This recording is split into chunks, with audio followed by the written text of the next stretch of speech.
고민이 되는. 그냥 시는 아무리 자세히 해도 그렇게 오래 걸리진 않는데 소설 같은 경우는 진짜 자세하게 수업하면은 사실 되게 오래 걸릴 수도 있거든. 적당히 한번 해볼게. 근데 또 이게 만세전 같은 경우는 구절구절이 좀 어려운 것들이 있잖아. 근데 그걸 일단 좀 납득은 시켜야 될 거 아니야. 그래서 중간에 어려운 구절 나오면은 좀 멈춰서 가지고 정확하게 무슨 의미인지 같이 고민을 해볼 수도 있어요. 자, 일단은 이제 보통 만세전에 대해서 학생들이 가장 많이 하게 되는 오해는 이게 이제 만세전이 홍길동전처럼 그 전인 줄 알고 다들 처음에 시작을 한단 말이지. 근데 그게 아니죠. 사실은 이 만세전이라는 제목은 만세 띄고 전이라고 써야 돼요. 이렇게 써야 돼. 그 문법적으로는. 자, 이유는 이게 무슨 뜻이야? before 만세.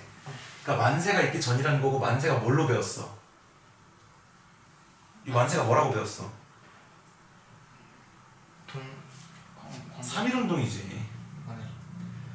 야, 3.1운동 때 전국적으로 무슨 운동이 일어났어? 만세운동이 일어났단 말이야. 알겠어? 그래서 이 만세전 할 때 이 만세라는 거는 정확히 3.1운동을 얘기하는 거야. 그 3.1운동이 언제 일어났습니까? 1900. 잘 모르겠습니다. 와, 좀 심각하다. 야, 한국사 하려면 근현대 같은 경우는 3.1운동 연도 정도는 외워야 되는 거 아니야? 너 우리나라가 일본한테 식민지 된 게 몇 년도인지는 아니?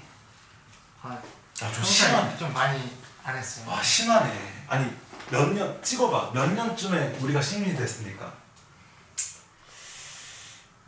1900까지는 나왔어. 네. 그러면 1910? 그래. 10년에 식민지가 됐죠? 그리고 3.1운동은 1919년에 일어났다고. 알겠어? 자, 그러면 이게 1919년 3월 달에 만세운동이 일어났지. 그리고 이 만세전의 배경이 되는 계절이 겨울이란 말이야. 그러니까 만세운동이 있기 전 겨울을 배경으로 하고 있으니까 이 만세전의 시간적 배경은 언제냐면은 1918년에서 19년으로 넘어가는 겨울이 이 소설의 시대적 배경이라고. 그래서 만세운동이 있기 전해의 겨울이라고 하는 시간적 배경이 이 제목 안에 들어가 있다는 얘기야. 그리고 물론 이제 이 당시에 쓴 건 아니겠죠? 그래서 1922년인가 3년도 그때쯤 썼어. 그래서 발표는 1922년인가 그때쯤 됐지만 이 소설 속의 배경은 3.1운동의 전해 겨울이다. 그리고 하나 더 알아둘 것은 뭐냐면 이 소설의 원래 제목은 따로 있었다는 얘기지? 원래 제목이 뭐야? 이 소설이 원래 묘지라고 하는 제목으로 소설이 발매되려고 했었어. 그러다가 이게 만세전이라고 나중에 제목이 고쳐진 거거든. 애초에 최초의 신문에 연재될 때는 묘지라는 이름으로 연재가 되다가 이 신문에 연재됐던 소설들을 모아서 하나의 책으로 낼 때 만세전이라는 이름으로 바뀐 거야. 그러니까 이 소설이 연재될 때 최초 독자들에게 공개될 때 제목은 묘지였다는 거지. 그리고 이 소설의 제목이 왜 묘지인지도 수업을 듣다 보면 알게 돼요. 내용 자체는 간단한데 내용을 얘기하기 전에 이 작가인 염상섭에 대해서 좀 얘기를 하자면은 이 사람이 대단한 사람이거든. 그러니까 어떻게 생각하냐면은 우리 일제강점기 때 가장 영향력을 끼친 소설가 베스트 5 안에 들어간다고 생각하면 돼. 이게 왜 베스트냐면은 내 친구 중에서 그 서울대 그 사회학과에서 그 사회학 대학원 그 교수 쪽 가려고 이제 공부를 하고 있는 사회학과 친구가 있는데 그 친구 염상섭이 조선 그 일제강점기 최고의 사회학자다 라는 말을 남긴 적이 있는데 그 이유가 그 친구가 만세전을 읽고 깜짝 놀랐대. 왜냐하면 이 만세전이 굉장히 사실주의적으로 쓰여져 있거든. 사실은 소설이라고 하는 거는 고전 소설은 거의 다 판타지였어. 또 구운몽 읽어보면 알겠지만은 거의 다 그냥 판타지 무협소설 같은 거야. 홍길동전도 분신 나오고 전우치전도 사람이 막 변신을 하고 난리도 아니지.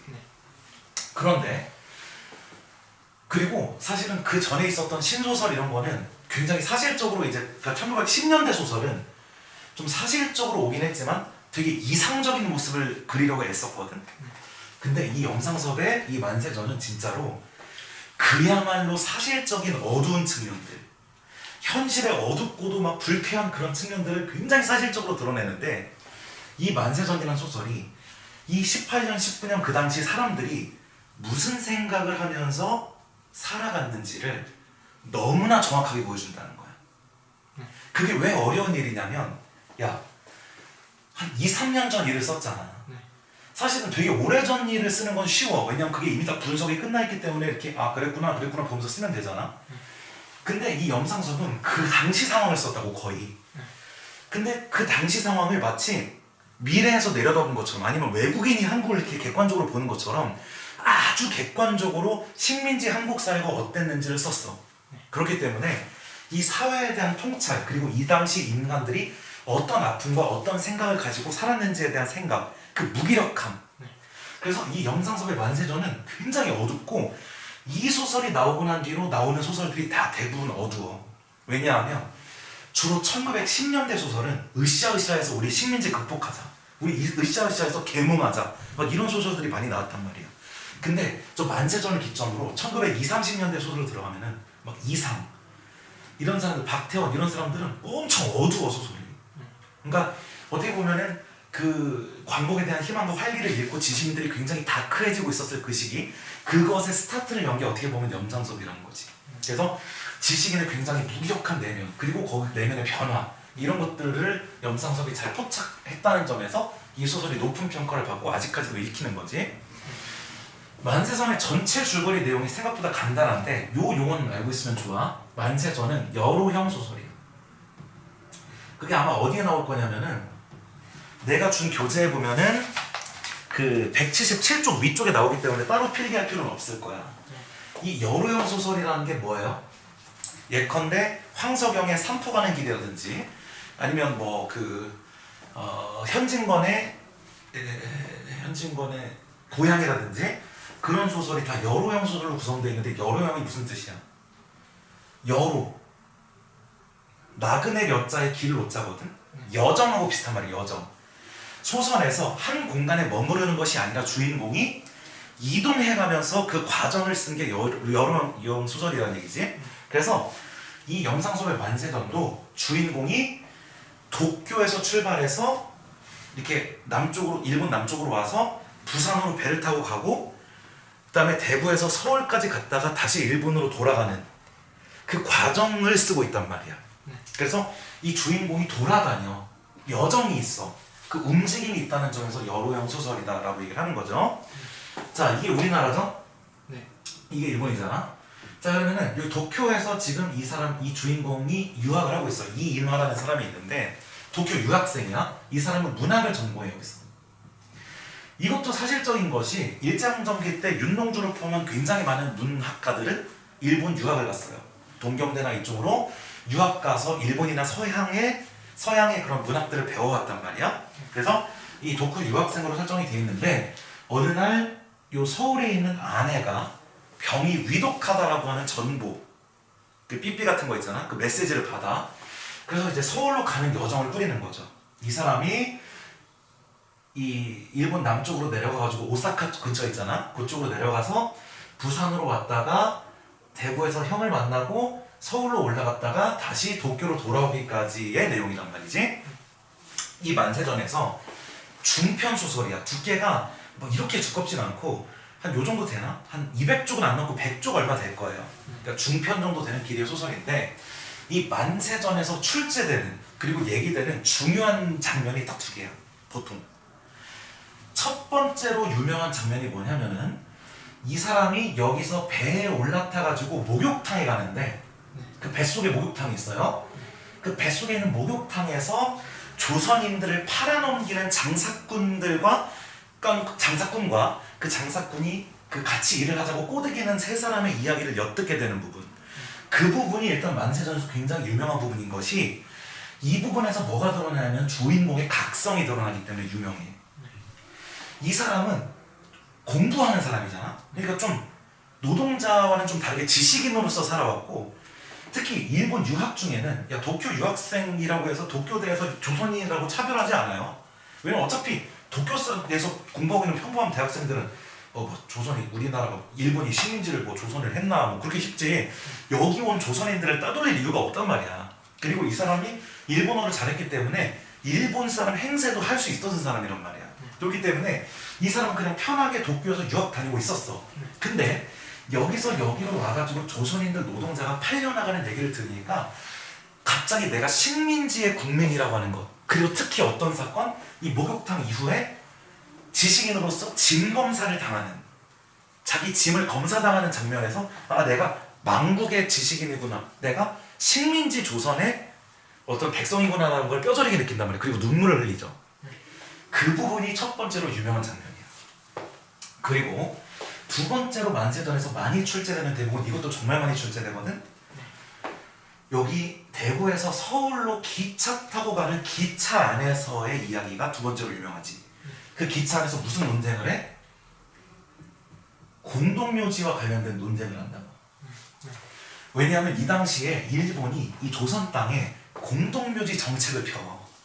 그래가지고 무덤들을 막 이주시키고 이 여러 무덤들을 모아가지고 공동묘지를 만들고, 그 다음에 매장이 아니라 이 공동묘지에 화장을 시켜가지고 그 공동묘지에 보내는 그런 정책을 많이 핀단 말이야. 그리고 저 기차 안에서 딱 그 이인화 주인공이 탔는데 그 손님들 사이에 토론이 벌어져. 공동묘지에 대한 찬반 논쟁이죠. 공동묘지에 반대하는 논리는 굉장히 쉬워. 왜냐하면 조선인들은 전통적인 유교 사상 속에서는 신체 발부 수지부무라고 해서 심지어 머리도 안 깎잖아. 이 신체의 일부는, 신체는 부모님이 주신 거기 때문에 그것을 잘 간직해야 되니까 조선시대 남자들은 머리도 안 깎고 여기 상투를 틀잖아. 그러니까 그 정도로 신체를, 그래서 우리 지금 할머니가 굉장히 고령이셔. 지금 치매가 굉장히 심하시고 90세가 넘으셨는데, 그분도 이렇게 입버릇처럼 하는 말이 나 죽거들랑 절대 화장하지 말아라, 묻어달라. 그러니까 어떻게 보면 조선인들 사이에서 화장이라고 하는 새로운 매장 방식은 신체의 훼손으로 여겼기 때문에 받아들일 수가 없는 거였어. 근데 또 이 당시에 또 뭐 어떤 개화파라든지 친일파라든지 어떤 좀 새로운 생각을 가지고 있었던 사람들은 공동묘지에 찬성하기도 하고. 그래서 이 공동묘지가 대체 어떤 것이냐. 그리고 참고로 말하자면 일제가 공동묘지를 정책을 펼친 이유는 간단하죠. 수탈의 목적이 있었어. 조선인들한테 양보할 수 없는 땅 중에 하나가 뭐야? 선산이라고 해서 조상들 무덤이 있는 땅. 그건 양보할 수가 없고, 따라서 일본인들이 우리 땅을 효율적으로 수탈하고 관리하려면은 이 무덤을 효율적으로 관리하는 게 필요했단 말이야. 그래서 일본이 이 공동묘지 정책을 편 이유도 있단 말이야, 그 중에. 그래서 여기서 막 이 사람한테도 막 물어봐가지고 막 토론하면서, 그러니까 이 사람이 약간 공동묘지를 변호하는 듯한 말을 하면서 사람을 죽었다고 다 묻어버리면 나중에는 이 세상에 무덤밖에 안 남지 않겠냐 막 그러고. 그리고 어차피 무덤이 중요한 게 아니라 살아계실 때 모시는 게 중요한 거다.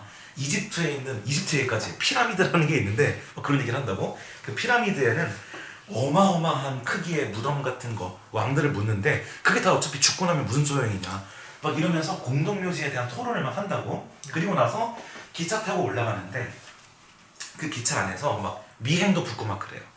그리고 나서 지금 이 사람이 굉장히 유명한 멘트. 조선이 뭐다?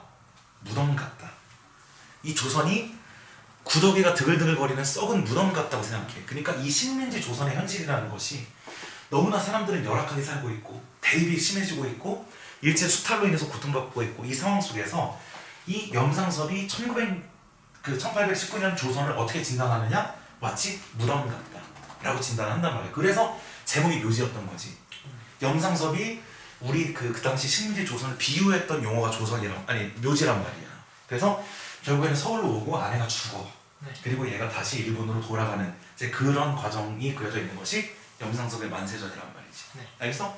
야, 우리 교과서 수록 부분이 어디냐? 요 부분. 목욕탕 씬이랑 그 뒤에 짐 검사 받는 부분까지. 보통 모의고사는 목욕탕 씬에서 끝나요. 근데 여기 우리 교과서는 좀 더 길게 그 뒤에 짐 검사 받고 눈물 흘리는 부분까지 더해놨는데, 그 부분이 아마 만세전에서 제일 유명한 부분이라서 아마 해놨겠죠? 본문 한번 보자. 자, 거기 만세전 밑에 이 만세전이라는 그 제목이 시간적 배경이 3.1운동 직전임을 강조하고 있다는 거 보이지? 그거 내가 이미 설명했고, 그 다음에 원래 제목은 묘지였는데 이 묘지가 바로 암담하고 죽어가는 식민지 조선의 현실을 비유한 제목이었다 라고 하는 것도 알고 있으면 좋아. 앞부분 줄거리 보자. 일본에 유학 중인 나는 아내가 죽어간다는 전보를 받고 귀국하는 길에 오르고요. 그 다음에 나는 도쿄에서 기차로 여기 일본 남부까지 와서 이 오사카, 이 시모노세키하고 부산을 연결하는 배에 타가지고 배 안에 목욕탕에 들은단 말이지. 그러니까 이게 굉장히 큰 배인 거야. 배 안에 목욕탕이 있을 정도면. 그리고 이 목욕탕에 갔는데 이 봐봐, 창이 있잖아. 그럼 내가 이렇게 앉아있는데 여기서 3명의 대화를 엿듣게 돼. 자, 이 세 명이 어떤 사람이면 첫 번째가 장사꾼이야. 네. 이 장사꾼은 누구냐면은 지금 조선에 다 가는 중이잖아. 이게 조선 가는 배니까 이 셋 다 조선에 가는 중이란 말이야. 왜 이거 한국에 가고 있냐면 이 장사꾼은 뭐 하는 사람이었어? 노동자들을 속여가지고 일본에다가 공급하는 값싼 조선인 노동자들을 혹하게 만들어서 값싼 값에 넘기고 수수료를 챙기는 그런 역할을 하는 장사꾼이 조선에 가고 있었고, 두 번째 사람은 누구야? 시골자라고 해서 어떤 촌뜨기, 일본에 사는 아무것도 모르는 듯한 그런 시골 사람이 하나 있었고, 세 번째 사람이 요 시골자의 친구란 말이지. 이렇게 셋이 하는 대화를 어떻게 되고, 이 앞에 대화가 좀 생략돼 있을 거 아니야. 네. 그 생략된 부분이 바로 뭐야? 이 장사꾼이 동업하자고 이 시골자에게 꼬드기는, 자기 조선인 노동자 팔아넘기는 일을 같이 하자고 꼬드기는, 그리고 왜 이 사람한테 같이 하자고 적극적으로 대시하는지는 중간에 나오죠. 왜냐하면 이 시골자의 형이 조선에서 헌병하고 있다는 걸 듣고서 어떤 거기 연줄이 다 뭐냐면 헌병이 케어를 해주면 훨씬 더 모집이 쉬울 거 아니야. 그러니까 그런 측면에서 얘를 꼬시고 있었던 거지. 자, 그러면 이 맨 처음 대사가 그렇게 훌륭한 직업이 뭐냐고 물어보잖아. 네. 이게 뭐겠어? 이 시골자가 뭔가 이 사람이 돈 벌러 조선 간다는데 돈 버는 게 아주 훌륭하고 아주 쉽게 돈을 번다는 말, 이제 그런 말 때문에 혹해가지고 너 대체 뭐하러 조선 가는데, 뭐하러 무슨 돈을 버는데? 라고 궁금해가지고 지금 물어보는 대답인 거야. 따라서 그런 훌륭한 직업이 대체 뭐예요? 라고 물어보는 건 지금 이 말은 이 시골자의 말인 거지 지금. 네. 아니다, 시골자의 말이 아니라 옆 사람이라고 해. 밑에 줄에 봐봐. 이번에는 그 시골자의 동행인 듯한 사람이 가만히 듣고 있다가 끌어내면 물었다고 돼 있지. 그러니까 지금 이 두 사람은 지금 이 장사꾼이 무슨 일을 하러 그렇게 큰 돈을 번다고 막 떵떵대면서 조선을 가면서 잘난 척을 하는지 궁금한 거야 지금. 네. 자, 그자도, 그러니까 노동자 모집인이 그 장사꾼도 물속에서 일어서가지고 수건을 등 뒤로 넘기고 문지르면서 욕실을 휙 돌아다보고, 여기서 중요한 태도가 있지. 지금 이 장사꾼이 이 나머지 두 명한테 자기가 무슨 일을 해서 돈을 버는지를 얘기하려고 하는데 주변을 살펴본단 말이에요. 네. 이거는 두 가지 이유가 있을 수가 있어. 첫째는 진짜로 자기 일을 들키지 않기 위해서 하는 것도 있겠죠. 하지만 그것보다 두 번째 해석이 더 유력한데, 그건 뭐냐면은 자기의 일이 그만큼 매력적인 일이기 때문에 아무한테나 알려주지 않겠다라고 하는, 그래서 이 사람들을 더 꼬시기 위한 밑밥을 더 까는 거지. 그러니까 야, 너만 알아야 돼? 이런 식으로 좀 꼬시는 거야. 자, 그 외 사람들이 자기 대화에는 무심한 것을 살핀 다음에 목소리를 맞추면서 일을 벌였대. 그 옆에 그자가 목소리를 낮춰 말한 까닭은 무엇일까라고 나오지. 네. 그리고 맨 밑에 예시다방 가면은 어디 밑줄 긋냐면은 그 첫 번째 줄 맨 끝부분에 자신이 말하는 내용이 매우 귀한 것이라는 인식을 심어주고, 그 부분. 네. 그러니까 자기 일이 뭔가 대단하다는 그런 인상을 주기 위해서 그런 전략을 취했다는 거야. 이제 다시 본문으로 봅시다. 쉬운 일이에요. 나도 이번에 하면은 세 번째 일인데, 내지, 여기서 내지라는 말은 굉장히 중요하지. 내지가 어디야? 일본. 너 대체 한국사에 대한, 너 혹시 내선일체 들어봤니? 와, 내선일체도 모르면 좀 많이 심각하네. 너 한국사 좀 해야 되겠네. 아니, 다 까먹었어요. 아니, 까먹는 게 아니라 이거는 너무나 유명한 건데. 야, 내선일체라고 못 들어봤어? 한국사에서? 내지와 조선이 하나다라고 일본 사람들이 펼친 이론이야. 이 내지가 뭘 말하는 거냐면은, 잘 봐봐. 일본 사람 입장에서는 나라 바깥이 어디야? 한국이 바깥 나라지. 네. 그리고 일본이 자기네들 나라지. 네. 그러니까 이게 안쪽 안내자를 써가지고 조선은 바깥 나라고 일본이 중심이잖아. 네. 그러니까 일본 조선 사람들, 그러니까 조선에 가서도 일본인들이 일본 땅을 가리킬 때 내지라고 했단 말이야. 그래서 내지가 어디냐면 일본이야. 일본이야. 여기서 중요해. 그러면 내지를 일본으로 읽으면은 일본의 회사와 연락해서 요보들을 붙들어 오는 거래. 이 요보가 옆에 그 해석을 보면은 한국인을 낮추어 부르던 말이라고 돼 있지. 네. 따라서 그 밑에 조선인을 업신여기는 태도가 드러난다는 게 맞는 거지. 왜냐면 요보가 애초에 약간 그런 거 있잖아. 지금 내가 정확하게 비유해줄게. 딱 이해할 수 있게. 짱깨라는 말하고 비슷한 거죠. 그러니까 짱깨라는 말 안에는 중국 사람들에 대한 기하적인 태도가 들어가 있잖아. 그러니까 요보도 마찬가지인 거지. 요보들을 붙들어 오는 건데, 조선 쿨이 말씀이에요. 쿨이가 쿨리라고도 하고 쿨이라고도 하는데 노동자를 얘기하는 거야. 노동자. 일하는 노동자들 쿨이라고 해. 네. 자, 노동자요. 그런데 그것은 경상남북도나 그렇지 않으면 함경도, 강원도, 평안도에서 모집을 해야 되는데 경상도가 제일 쉽게 모집이 된다. 이렇게 나 하하하 이렇게 얘기해요. 네. 막 웃어.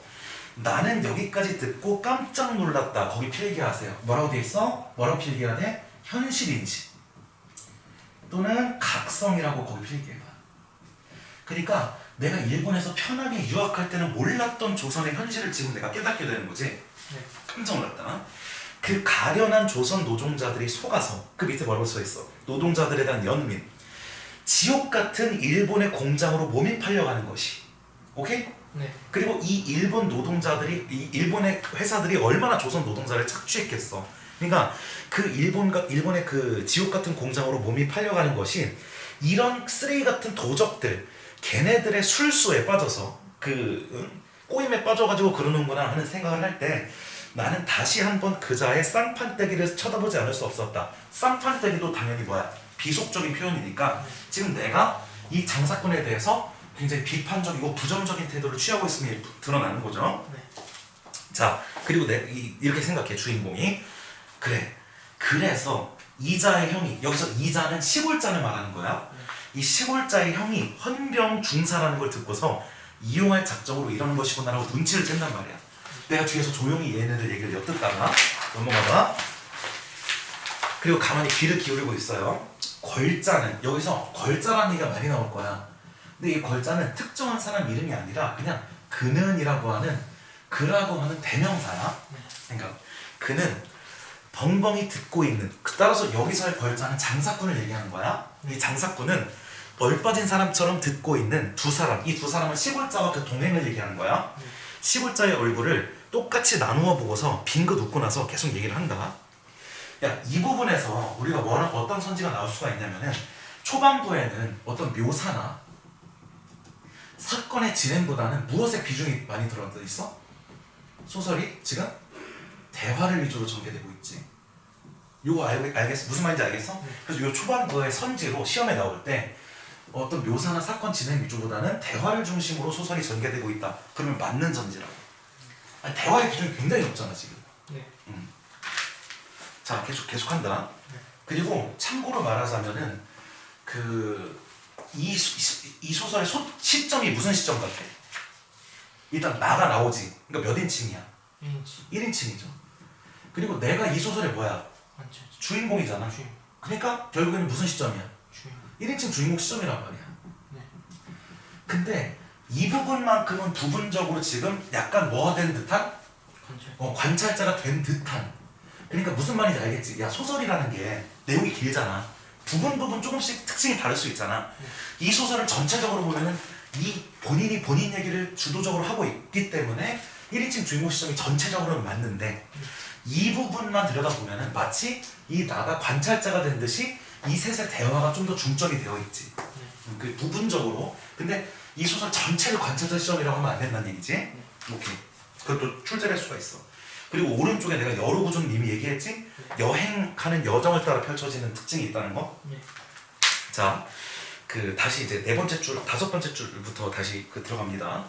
왜 남조선 지방에 응모자가 많고 북쪽으로 갈수록 적은고 하니? 아까 무슨 얘기했어? 경상도가 제일 잘 모인다. 그리고 이쪽 북쪽 사람들은 잘 모집이 안 된다는 거잖아. 왜 그런지 이야기를 해주겠다는 거야. 남쪽 사람들은 내지인, 일본인이겠지? 네. 일본인이 많이 들어가가지고 세력을 꽉 잡고 있고, 그리고 이 남한 사람들은 둘 중에 하나야. 북쪽으로 쫓겨가지고 만주로 도망가는가. 만주로 도망가는 사람들 많이 있지? 네. 그 다음에 또는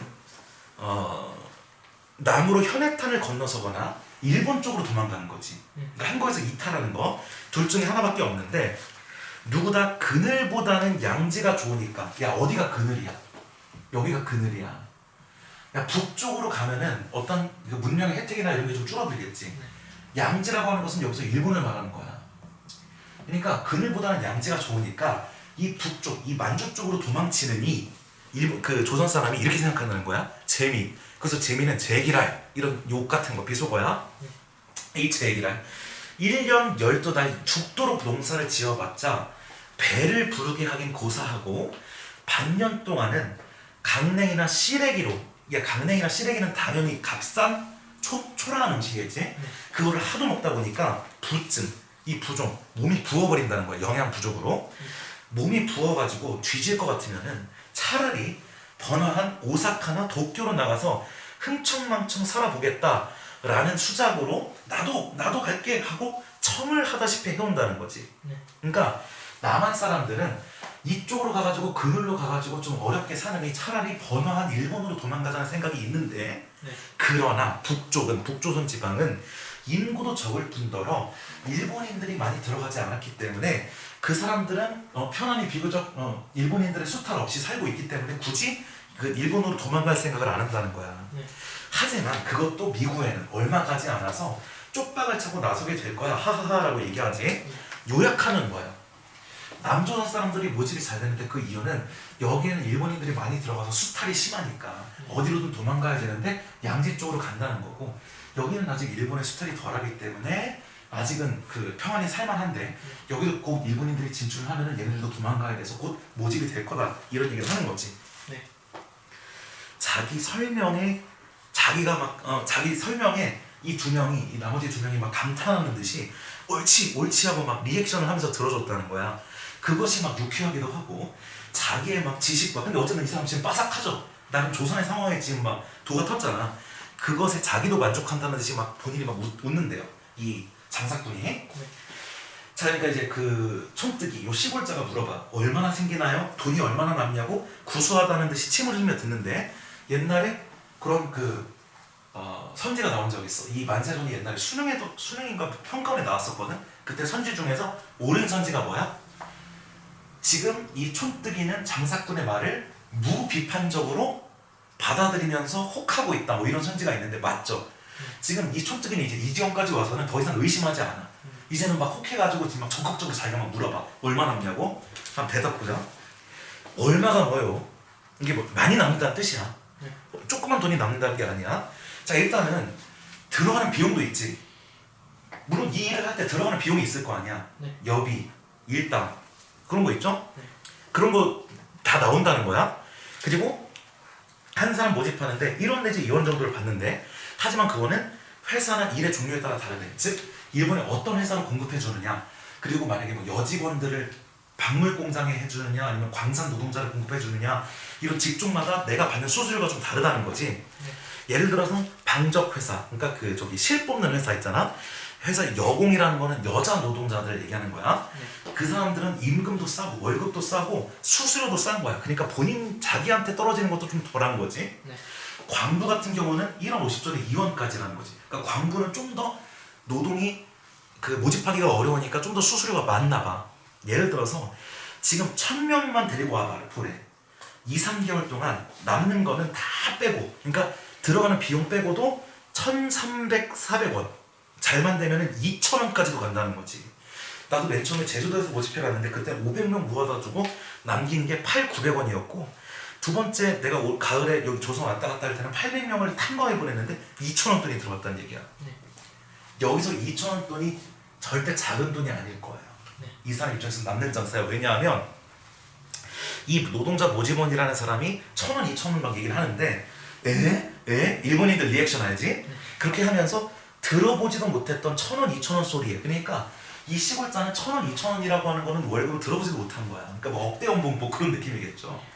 그러니까 눈을 휘둥그렇게 뜨고서 귀를 기울이고만 앉았다가 때를 다 밀었는지 장대한 엄청 큰 동색, 구리색 거구니까 이 시골자는 덩치가 되게 큰 것 같아요. 벌떡 일으켜가지고 욕탕 속에 출렁 하면서 만족한 듯이, 그래 조선 사람들이 가가지고 공사 일을 잘 하나요? 그 말은 뭐겠어? 일본에 와가지고 진짜로 그 사람이 노동을 잘 하느냐는 거야. 잘하고 못하고가 내가 무슨 상관을, 이렇게 되죠. 여기서 하나 포인트 짚고 가자. 177쪽에 돈 얘기하는 부분 있지. 누구는 얼마 남고 여직원은 얼마 남고 탐방은 얼마 남고 하는 거 있잖아. 네. 그 부분에서 우리가 무엇을 할 수가 있어? 조선 사람을 마치 뭐처럼 취급해? 물건처럼 취급하면서 사람의 지금 돈을 매기고 있지. 그러니까 여기서 뭐가 드러나? 그 일종의 물질 만능주의. 사람의 가치를 돈으로 환산해가지고 계산하는, 즉 그리고 이 조선인들에게 인격이 있어 없어? 인격을 무시하고 이 돈으로서 조선인을 바라보는 그런 어떤 비열한 태도가 드러난다 라고 하는 것을 이 장사꾼의 말을 비판적으로 우리가 인식할 수가 있겠죠. 그리고 그 177쪽의 오른쪽에 그 말에서 알 수 있는 조선의 현실이라고 돼 있잖아. 그것도 한번 쭉 읽어보면 좋아. 북조선은 상대적으로 덜 질주했다는 거, 그리고 조선 사람들이 너무 살기가 힘드니까 일본으로 도망가려는 생각이 있었다는 거, 그 두 가지 알고 있으면 좋고, 다시 178쪽 가볼게. 잘하고 못하는 것은 내가 상관할 게 무엇이 있어만, 그 밑에 뭐라고 돼 있어. 야, 솔직히 이 사람은 중간 그냥 소개해주는 사람이기 때문에 진짜로 일본에 공장 가가지고 이 사람이 열심히 하는지는 별로 알 바가 아니란 얘기지. 야, 그 밑에 봐봐. 그 178쪽의 맨 밑에 부분. 그 중간에 글의 구성은 그냥 줄거리 요약하는 거니까 굳이 안 봐도 됩니다. 근데 밑에 거는 반드시 봐야 돼.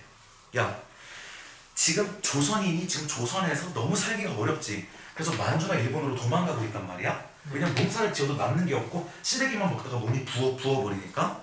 그러면 봐봐, 만약에 일본으로 이와 같은 노동자 장사꾼한테 붙들려가지고 일본에 탄광으로 왔다고 쳐. 그럼 일본에서 좋은 생활을 하니? 아니요.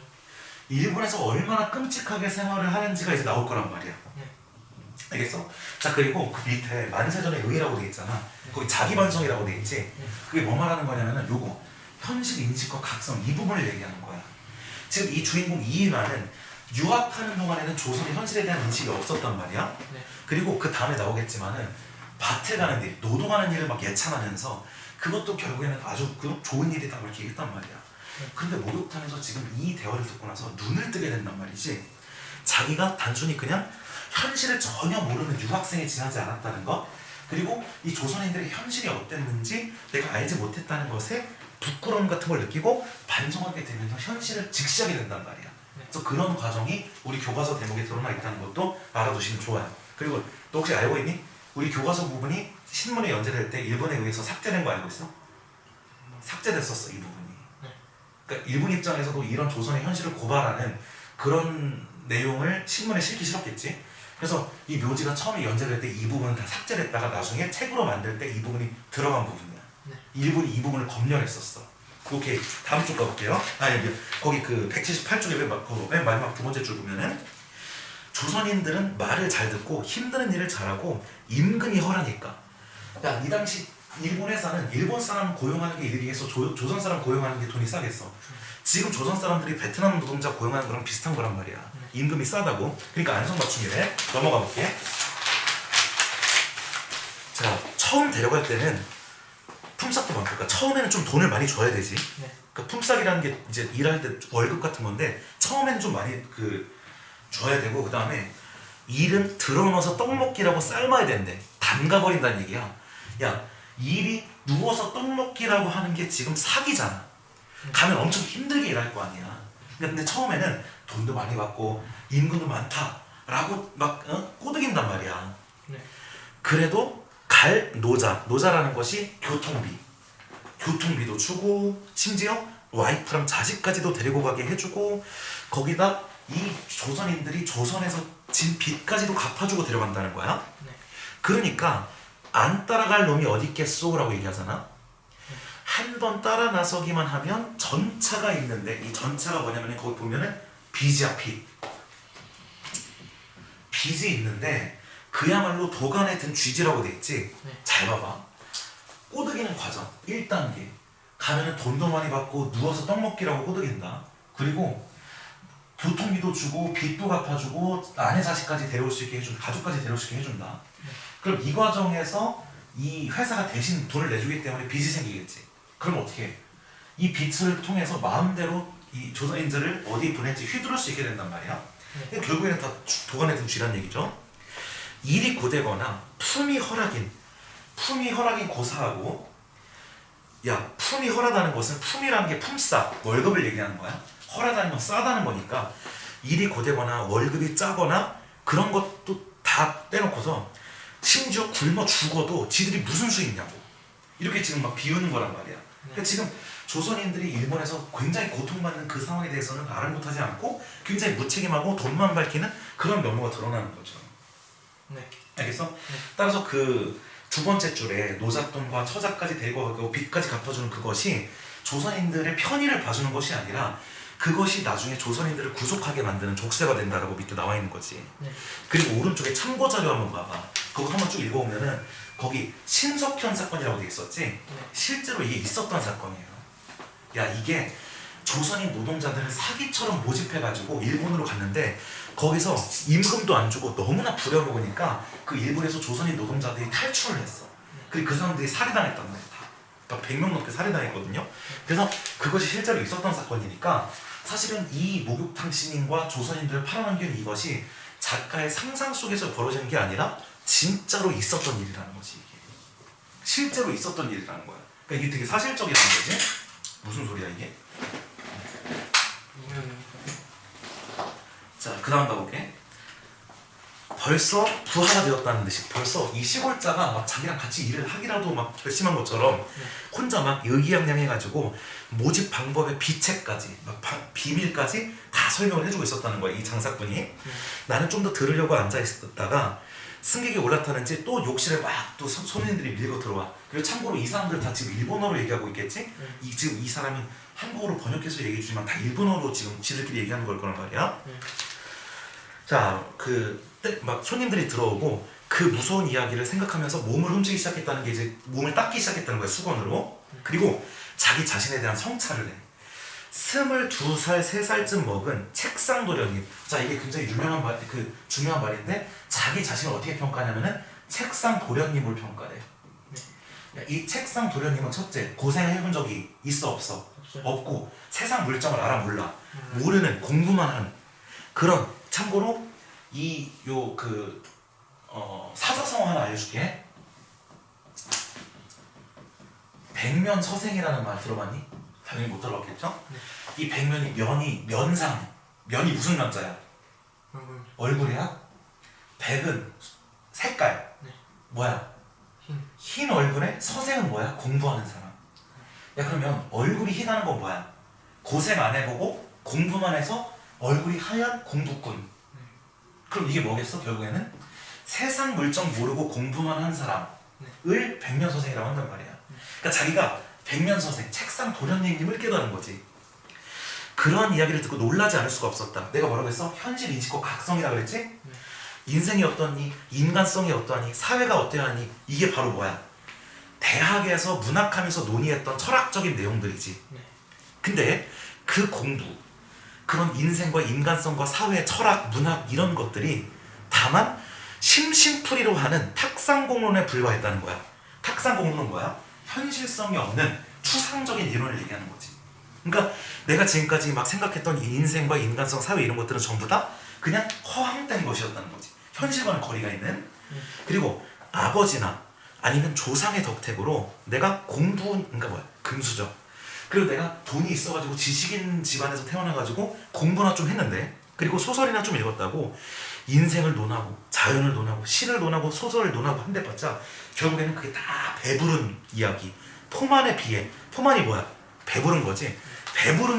배불러서 슬픈 척하는 그런, 배가 불러놓고 슬픈 척하는 그런 것이고, 실제 인생과 실제 사회의 이면, 그리고 진상, 진짜 우리 실생활의 진상, 즉 우리 사회의 아픔 같은 것들, 그런 거랑은 전혀 관계가 없었다는 얘기인 거지. 요약하면 뭐야? 나는 그냥 공부하는 서생일 뿐이었고 실제 상황과 우리 현실에 대해서는 전혀 몰랐다는 거지. 그 다음 갈게. 그러고 보면은 내가 지금 하는 거, 그게 뭐야? 공부지? 내가 지금 하는 것, 그리고 이후로부터 하려는 일, 뭐 교수가 된다든지 뭐 학자가 된다든지 하는 게 있잖아. 그런 게 대체 무엇인가? 내가 현실에 대해서 전혀 모르는데 지금 공부를 해봤자 무슨 소용인가 하는 의문이 들었다는 얘기지. 야, 장사꾼이 이런 말을 했잖아. 조선 사람들에 대해서 1년 12달 애를 쓰면서 힘들게 일을 해도 반년은 시래기 먹으면서, 근데 물론 지금은 시래기를 맛있어서 먹거든요. 저기 우거지, 무청 말린 게 시래기란 말이야. 근데 시래기로 목숨을 이어나가지 않으면 안 되겠습니까? 라는 그 말을 들었을 때 그게 사실일까 의심될 정도로 귀가 번쩍했다는 거야. 그 말은 내가 조선의 현실에 대해서 전혀 몰랐다는 거지. 심지어 이 일본인보다도 몰랐다는 얘기야.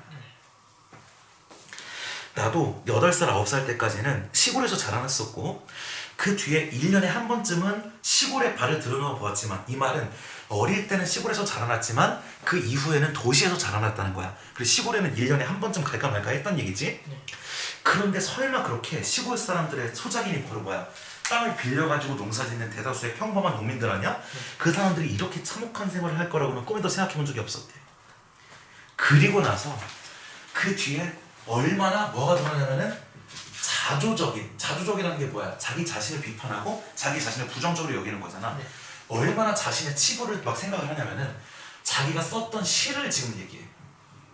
네. 자기가 썼던 시를 얘기하는데 그 시의 내용을 읽어보자. 이게 이 썼던 시야. 얼마나 양반스럽게 썼는지. 시를 짓는 것보다는 밭을 가려고 사람들이 한대. 근데 밭을 가는 게 이미 시라는 얘기야. 이미 여기서 글러먹었어. 야, 내가 얘기했잖아 옛날에 자연 친화적 시 있지. 네. 자연 속에서 니나노 하면서 자연 친화하는 그 시들을 양반들만 쓴다니까. 서민들은 자연 친화 안 써. 한수만 세한수만 이러지. 네. 그리고 이 윤선도의 어부사시다 이런 거 있잖아. 네. 어부의 생애로다 이러잖아. 지들이 어부가 돼봐. 그렇게 시 쓸 수 있나? 그러니까 지들이 보기에는 어부가 여유롭게 자연을 즐기는 것처럼 보이지만 어부 입장에서 그렇지 않잖아. 매일 생존을 위협하는 바다와 싸워야 되잖아. 그러니까 이것이 바로 뭐야? 지식인과 이 노동자와 같은 평범한 사람들, 현실의 괴리야, 괴리. 이 지식인이 세상을 인식하는 것과 현실 인식하는 게 많이 다르단 말이야. 네. 그리고 이거는 어디에나 있는 것이 내 고등학교, 대학교 친구들은 다 공부 잘하는 애들이지. 네. 난 고등학교 애들 다 스카이 많이 갔고 대학은 연대 나왔으니까 내가 십몇 년간 사귀어온 친구들은 전부 다 그냥 공부 입장에서는 천상계들이란 말이야. 걔네들이 서로 그런 관계만 맺고 지방대나 이런 학생들이나 대학 안 간 학생들하고 교류할 기회가 별로 없잖아. 그러니까 내 대다수 친구, 대다수라 하면 진짜 95% 친구들도 이상이 인간의 지능을 과대평가해요. 무슨 말인지 알겠어? 근데 걔네들은 인간이 그렇게까지 이해력이 딸릴 수 있다는 것 자체를 납득을 못한단 말이야. 근데 걔네들이 예를 들어서 직장 변호사가 됐어? 그리고 막 사람들의 그 변호사 입장에서 사람들이 예를 들어 변호 수임을 맡잖아? 그러면은 어떻게 이렇게 생각하는 고객이 있지 하면서 막 도저히 말이 안 된다는 거야. 근데 사실은 그게 인간의 평균 정도거든요. 그러니까 어떻게 보면은 이 지식인들이라는 것이 갖는 함정이 좀 위험한 거야. 그러니까 만약에 너도 나중에 네가 만약에 대학을 잘 가잖아? 그러면 점점 그 대학 잘 간 사람들하고 놀게 되고 그리고 그들하고 어울리고 만약에 좋은 직장을 갖게 되면 그쪽 세계에 살게 되잖아? 그렇게 됐을 때 평범한 사람들의 수준이 어느 정도인가를 까먹게 될 수가 있다고. 근데 대표적으로 지식과 현실의 괴리가 지금 드러나는 거지. 봐봐 지금 뭐라고 얘기하는지 시에서 사람은 흙에서 나와서 흙에 돌아간다. 흙의 향기로운 냄새에 취할 수 있는 자의 행복이요 지랄하네. 야 농부가 생각했을 때 흙이 향기롭다고 생각하겠냐고. 얼마나 힘든 게 그 땅 밭 가는 건데. 그 다음에 흙의 보국한 생기야말로. 이 보국이라는 말이 옆에 해석 보면은 그윽하다라고 돼 있잖아. 네. 일단 첫째로는 이렇게 현학적으로 막 한자어 쓰면서 막 잘난 척하지 시에서. 그 다음에 이것도 역시 농민들이 흙을 바라보는 이 생활 현장에서 노동의 그런 흙과는 전혀 거리가 멀지. 네. 인간의 끊임없는 새 생명이니라. 야 흙과 농사를 예찬하잖아. 이게 얼마나 조선 농민들의 삶과 괴리되어 있었는지, 이 사람이 얼마나 현실과 동떨어져 있었는지를 보여주는 예시가 바로 이 시란 말이야. 네. 이러한 의미로 내가 시를 쓰던 자기의 공상이 뭐야? 완전히 이 사람이 생각한 농사는 완전 상상이었던 거지. 네. 철려 뭐라고 돼 있어? 얕은 생각이 부끄럽대잖아. 그리고 내가 부끄러웠던 이유는, 오케이? 내가 부끄러웠던 이유에 대해서 얘기할 거야. 네. 흙의 냄새가 실제로 향기롭지 않아서 부끄럽다는 것도 아니고, 그리고 그 향기에 취하는 행복이 행복스럽지 않아서 부끄럽다는 것도 아니고, 그리고 조반이 뭐야? 아침밥. 네. 아침밥 먹고 낮잠 자는 거는 위약이다. 위약이 뭐냐면 소화제야. 네. 소화제다 라는 고등 유민, 여기서 고등 실업자라고 돼 있지. 뭐야? 지식인인데 백수. 지식인 백수 계급에 유행병이나 걸릴까 봐서 걸릴까 봐서 모자 쓰고 안경 쓰고 아침 저녁으로 호미자루를 잡는 것. 그러니까 지식인으로서 이 노동을 예찬하는 것이 시적이 아니라서 내가 부끄럽다는 얘기가 아니다라는 얘기야. 오케이? 이게 문장이 좀 복잡한데 내가 이 시에 대해서 지금 내가 부끄럽다고 말하는 것은 이것이 이 농사가 행복하지 않아서도 아니고, 그리고 지식인들의 유행병, 이 지식인들이라고 잘난 척하면서 아침 먹고는 누워서 자야지 그게 소화제야 라고 여유있게 지식인들이 막 배운 사람들이 노는 사람들이 지나치게 나태하게 생활하는 거 있잖아. 네. 그래서 내가 그럴까 봐서 일부러 그 지식인임에도 불구하고 안경잡임에도 불구하고 코믹 자루를 잡는 거, 그게 행복하지 않아서 이 시가 부끄러운 게 아니라는 거야. 자, 그 다음 가볼게. 네. 1년 12달 우마는 소와 말이지. 소랑 말 이상의 죽을 노동을 당하고도 시래기 죽에 얼굴이 붓는 것도 시일까?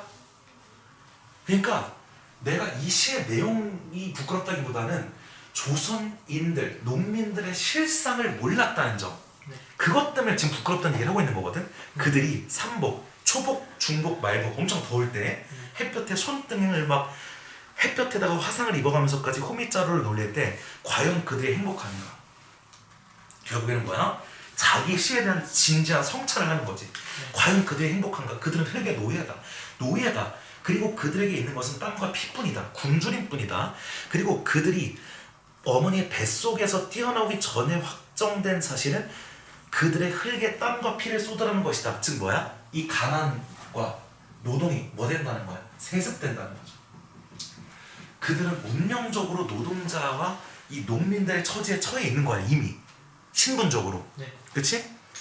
그리고 그래서 10방울의 땀과 100방울의 피가 한 알의 씨를 기른다는 거야. 근데 그들이 그 씨를 길러봤자 누구 입으로 들어가? 다 소작이 이 지주나 아니면 일본 사람들이 입에 들어가겠죠. 네. 그럼 대체 노동자들에게 지불되는 보수가 뭔가? 그들에게 지불되는 보수는 뭐야? 굶주림만이 확실한 보수. 즉 보수는 없고 그들이 받는 것은 결국에는 굶주림뿐이라는 거죠. 이 부분에서 확실하게 뭐했어? 현실을 인식하게 되었죠. 현실 인식이 단적으로 드러난단 말이야. 근데 여기서 이 사람이 현실 인식, 깨달음을 드러내는 방식이 뭐야? 자기의 시에 대한 비판적 성찰을 통해.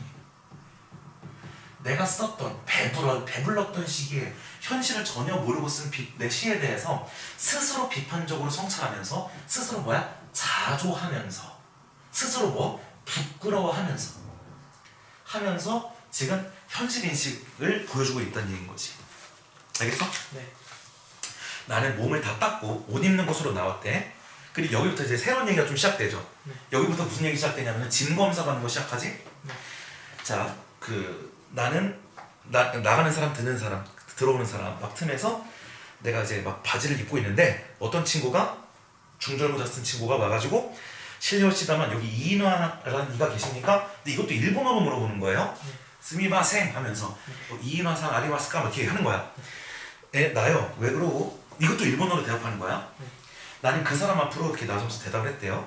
그 사람은 빙글빙글 웃으면서 미리 좀 나오라고 명령하듯이 얘기를 한대요. 그 사람 옷차림은 학생복에 망토를 둘렀고 자기 딴에는 유창하게 한다는 일본어인데 묻지 않아도 조선 사람이 분명하다라고 돼 있지. 야, 한국 사람이 일본어를 느리게 배워 빨리 배워? 엄청 빨리 배워. 너 미국 사람하고 한국 사람하고 일본어 누가 빨리 배울 것 같아? 훨씬 빨리 배워. 같은 한자 문화권이기도 하고 문법적으로 조사 이런 거 다 순서가 똑같고 문법적 구조가 완전 똑같단 말이야. 따라서 한국인이 일본 사람하고 적당히 의사소통하는 데까지 우리가 예를 들어서 영어로 의사소통하는 데 걸리는 시간하고 일본어로 그냥 의사소통하는 데 걸리는 시간하고 완전 달라. 근데 한국인이 평생 일본어 배워도 한국 사람에게 티난다고들 얘기한단 말이지. 그 무슨 말이냐면은 적당히 의사소통하는 데까지는 빨리 배우지만 일본도 그 일본 특유의 그 억양과 그 모든 그런 게 있어서 진짜로 일본에서 태어나지 않는 이상 한국 사람이 다 커가지고 일본어를 배워서 이 사람 딱 듣기에 일본인인지 한국인인지 모르겠는 데까지 배우는 거는 진짜 어렵다는 얘기지. 그러니까 지금 이 사람도 자기 딴에는 유창하게 일본어를 한다고 하지만 사실은 딱 봐도 한국인이 일본어 하는 티가 난다는 얘기야. 그리고 그거는 나도 알아요. 내가 일본어를 잘 못하거든. 내가 일본어 거의 몰라. 근데도 어떤 사람 일본어를 들려주면 그게 한국인이 말하는 일본어인지 일본인이 말하는 일본어인지 알 수 있어. 그러니까 그 정도로 이게 좀 차이가 있어. 자, 묻지 않아도 한국 사람인데 그래도 굳이 일본어를 쓰고 심지어 자기 본색, 이 자기 본색은 자기가 조선 사람이라는 거지.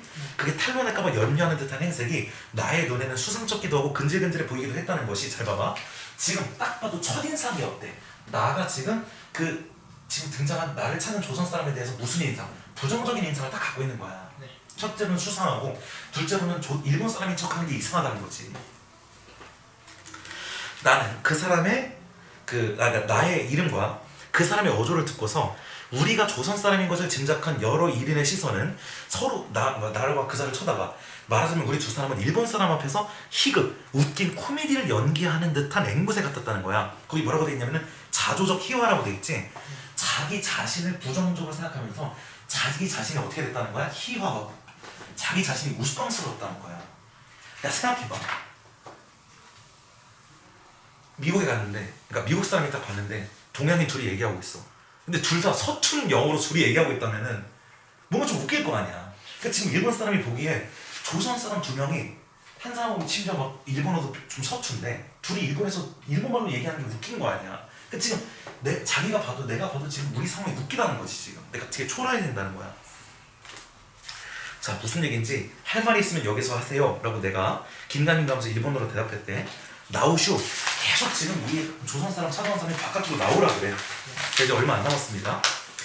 자, 말씨가 벌써 좀 싸가지 없는 사람이라는 걸 내가 생각한 나는 그 사람이 오만한 것이 귀에 거슬려가지고 내가 불쾌한 어조로 그럼 나가서 기다려 라고 소리를 지르고 나서 내 자리로 와서 옷을 입기 시작했대. 그리고 여러 사람의 경멸한 듯한 시선을, 야 잘 봐봐. 외양만 보면 잘 모르잖아. 아, 근데 솔직히 외양만 보도 알긴 하지. 너 이번에 구별할 수 있니? 조금. 좀 다른 건 알아? 근데 확실한 차이는 잘 모르겠어요. 우리 둘이 지금 오사카에 가서 신사이바시 시장 거리를 우리 둘이 지금 걸어다닌다. 한마디도 안 하고 그럼 거기 있는 상인들이 안녕하세요 물건 사세요 그런다고. 바로 알아본다는 거야. 이 당시는, 그러니까 나는 지금 얘기하는 건데 지금 어떻게 달라? 지금이요? 옷도 다르고 머리도 다르고 다 달라. 그렇죠. 엄청 달라. 그리고 너 그건 아는지 모르겠는데 몇십 년 전까지는 일본에서 먼저 유행한 게 우리나라에 유행했었어. 근데 지금은 패션이든 머리 스타일이든 한국에서 유행한 게 일본에 엄청 유행해. 학생들한테. 그만큼 문화적으로 좀 바뀌었는데, 예를 들어서 한 2, 3년 전쯤에 내가 일본 갔을 때, 왜냐면 그 이유는 못 가죠? 코로나 때문에. 내가 일본을 매년 갔단 말이야. 거기 유학생 친구가 있어가지고 내가 가장 최근에 일본 갔을 때 일본 학생들이 그러니까 3년 전에 일본 갔을 때 일본 학생들이 다 고등학생들이 그 울프컷 같은 거 있잖아. 그 뒷머리 뾰족뾰족하고 긴 거 그거 다 하고 다녔어. 근데 그거 우리 한 10년 전에 했던 거란 말이야. 니네 어릴 때 막. 맞아. 근데 그리고 나서 또 한 2년 한 1, 2년 뒤에 일본 가니까 또 머리가 짧아져 있는 거야. 오케이? 그러니까 이게 옷차림부터 막 시작해도 다 이렇게 알아. 근데 솔직히 이제 이 당시에는 잘 모를 수 있지. 목욕탕이기도 하고 신경도 잘 안 쓰면 잘 모르잖아. 근데 이제 이 대화를 통해서 그 목욕탕 안에 사람들이, 그 배 안에 있는 사람들이 나가 조선이라는 거를 얘가 광고하다시피 서로 알게 됐죠. 그리고 얘가 이인화 씨 계세요, 이인화 씨 막 이러니까 이게 알게 됐단 말이야. 그러니까 여러 사람의 시선이 느껴지는 거지 벌써. 여전히 내 얼굴에 거미줄 느리듯이 어리는 것을 막 일본인들의 시선이 느껴진다는 얘기지. 심지어 아까 이야기했던 세 사람, 내가 엿듣던 세 사람은 막 나를 곁눈질해. 근데 나는 그 시선을 피했고 불쾌했고 어깨가 처지는 것 같았대. 그러니까 지금 이 사람은 이거 처음 겪는 상황이고 심지어 지금 제대로 대응도 못하고 내가 막 부끄러지고 막 위축된다는 얘기야. 근데 내가 유학생 때는 그런 적이 없었거든. 그러니까 지금 계속해서 조선인으로서 느끼는 부당함 같은 것들을 경험해 나가는 거야. 그리고 중요한 게 뭐겠어? 야, 어떻게 되고 있어? 구조가. 조선인들 남이 겪는 부당함에서 이제 이 부분부터 진검사로 오면 뭐가? 그거를 직접 겪는 거지. 뭔 말인지 알겠지? 그 구조로 되어 있는 거야. 그러니까 아까는 남의 어떤 부정적인 상황을 들어서 내가 분개하게 됐다면은 이 뒤에는 내가 직접 겪고 결국은 어떻게 눈물을 흘리게 되는 거지. 그러니까 지금 이제 내가 겪는 그쪽으로 가는 거야. 옷을 다 입고 문 밖으로 나오니까 그 날 찾았던 조선 사람이 웅크리고 서가지고 미안합니다만 짐을 가지고 저리 좀 나가십시다라고 얘기하지. 이 사람은 누구였어? 일본 경찰서에서 지금 조선인 지식인이 조선으로 돌아간다고 하니까 이 사람이 혹시 독립운동이나 사회주의 운동하는 사람인지 걱정돼서 이 알바에 시켜가지고 데려오라고 시킨 거죠. 조선 사람 하나 찾아가지고 데려오라고. 댁이 누구길래 어딜 가잔 말이요? 나는 땡땡서, 이 땡땡서가 뭐 있어? 경찰서 얘기하는 거지. 땡땡 경찰서에서 왔는데 잠깐 파출소로 가지시오라고 얘기해.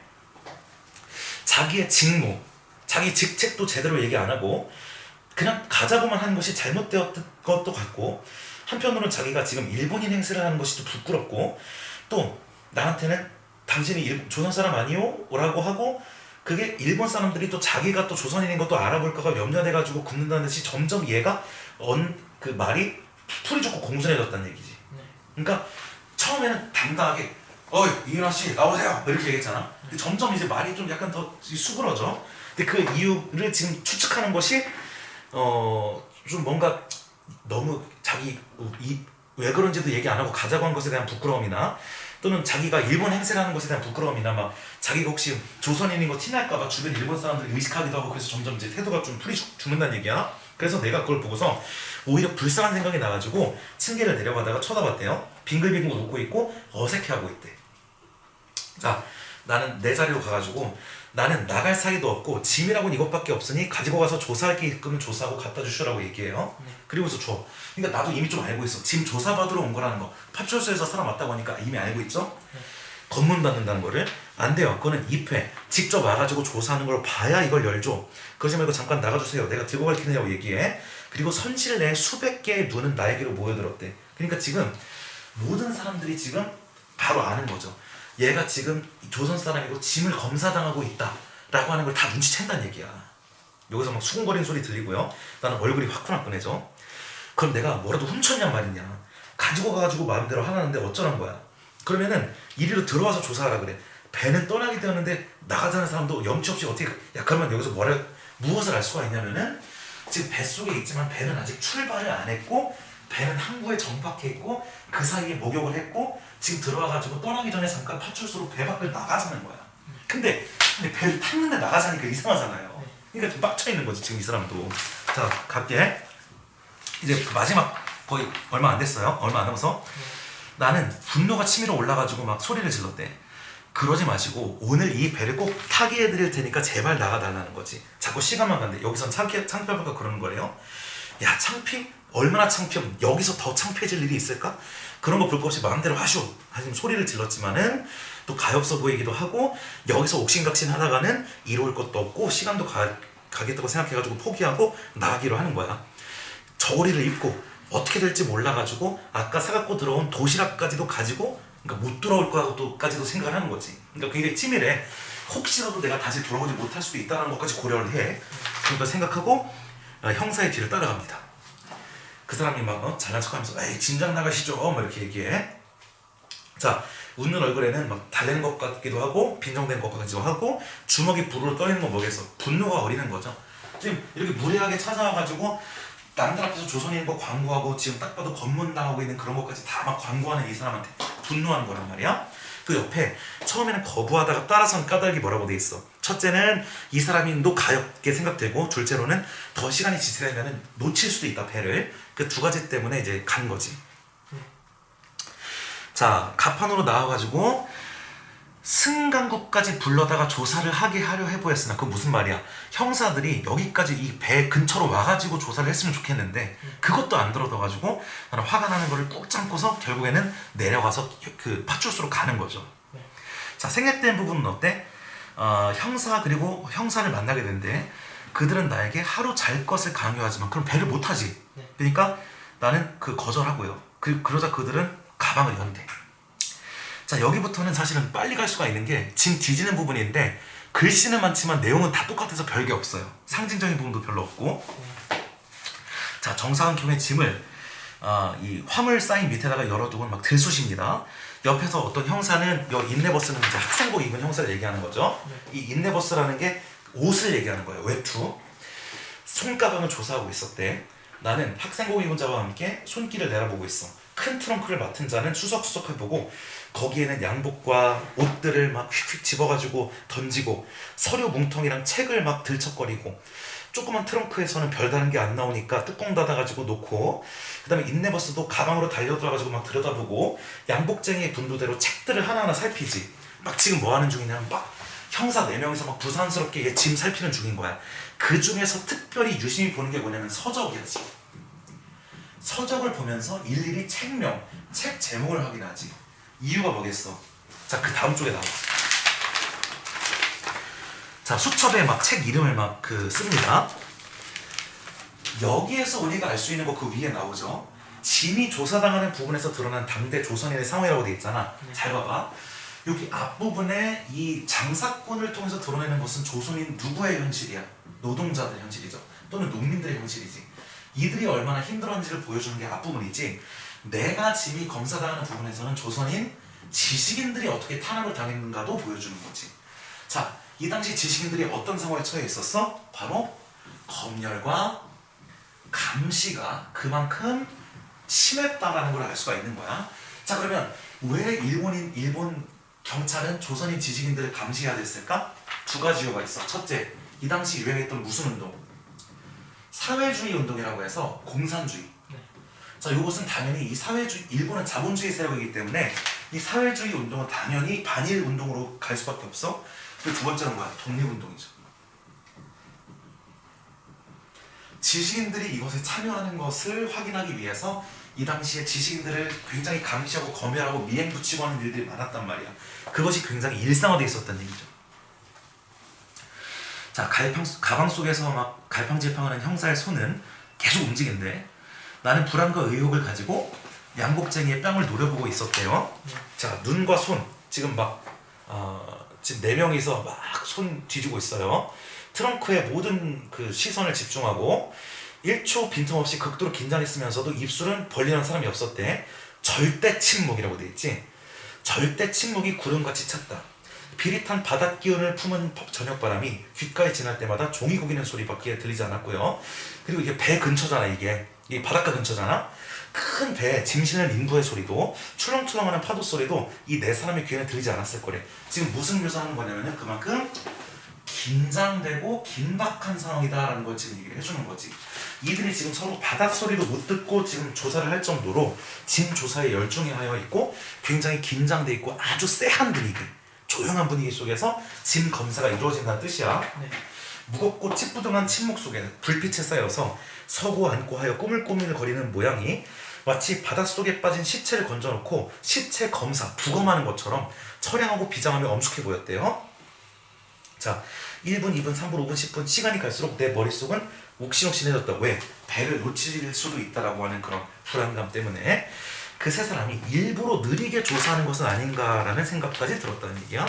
그러니까 내가 이제 시계를 꺼내들고서 2분밖에 안 남았어. 난 갈 거요 라고 얘기해. 그러니까 양복쟁이가 이제 손을 쉬고서 서류를 딱 들면서 이거는 내가 내용까지 확인하고 댁으로 우편으로 보내드려도 상관없겠지라고 얘기해. 나는 바로 허락했대. 사실 그 속에는 편지와 소설 몇 가지 원고밖에 없었다는 거야. 즉 자기가 사회주의자나 독립운동가라고 하는 걸 증명할 만한 전혀 물품이 없었고 실제로 이 주인공은 사회주의자도 독립운동가도 아니었기 때문에 떳떳했거든요. 네. 자, 예를 들어 애를 써서 기록한 서류라야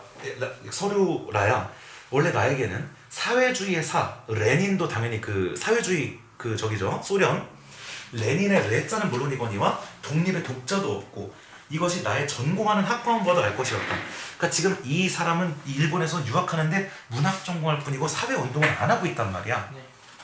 그리고 내가 심지어 볼셰비키에 관한, 이 볼셰비키는 당연히 그 사회주의자이기 때문에 사회주의 관련 서적이라는 얘기지. 볼셰비키에 관한 책을 몇백 권을 가지고 있거나 사회주의를 연구하고 있거나 그거는 심지어 자유여야 되고, 그 다음에 독립사상을 가진 나의 뇌 속을 엑스레이 광선 같은 거나 관심법, 이 마음을 관통하는 법으로 알았다 할지라도 실행이 없는 다음에야 조사하기로 소용이 무엇인가, 이런 생각들은 나중에 한 것이지만 그 당장에는 무사히 풀려서 배에 오르게 된 것을 다행으로 여겨서 허둥지둥 나섰다는 얘기지. 알겠어? 자, 일단은 요약하면 이거야. 이 당시 짐검사를 받았지만 내 가방 속에는 의심갈 만한 물건은 전혀 없었고, 또 나중에 생각해보니까 아니 있으면 또 어쩔 거야. 그건 사람의 자유 아니야? 이렇게 생각하고, 그 다음에 내가 심지어 독립운동을 하더라도 뭐 지들이 어쩔 건데 라고 나중에 또 생각을 했다는 얘기죠. 네. 그 다음에 이렇게 자, 트렁크를 들고 그 짐을 가볍게 해주는, 당연히 이제 그 사람들이 서류 몇 개를 빼갔으니까 가벼워졌겠지? 어서 올라오라는 선언에 꾸지람을 들어가면서 가판위에 갔대요. 경적 소리가 나고 기적 소리가 나고 징 소리가 나고, 그 다음에 암흑에 쌓인 부두에 요란하게 울렸다는 거죠.